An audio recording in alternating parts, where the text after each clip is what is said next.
Hi guys, sorry আগে থেকেই বলে দিচ্ছি, ক্ষমা চেয়ে নিচ্ছি। কারণ আমি দুটো ভিডিও করেছিলাম, পার্ট 1 পার্ট 2। তো ওটাতে নিজের কথা বলতে পারিনি, কারণ খুব বিজি ছিলাম আর খুব টায়ার্ড ছিলাম। তো ভাবলাম একদম বিয়ের দিনটাই বলি। তো দেখতে পাচ্ছ আমি সেরেছি। বলো, কমেন্টে জানিও কেমন হয়েছে ভিডিওটা, ঠিক আছে?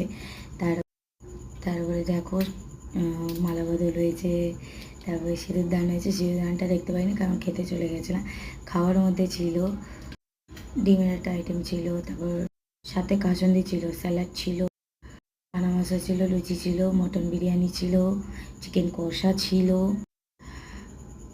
তার সাথে পাঁপড়, চাটনি, রসগোল্লা, আরও অনেক কিছু, আইসক্রিম খেয়ে স্টার্টার ছিল। বাচ্চা এসে দেখছি যে বিয়ে একদম কমপ্লিট, বাট আমি দেখতে পারিনি। তো সরি। যদি আমার ভিডিওগুলো ভালো লাগে, লাইক করো, কমেন্ট করো, শেয়ার করো। Bye bye, good night, tata.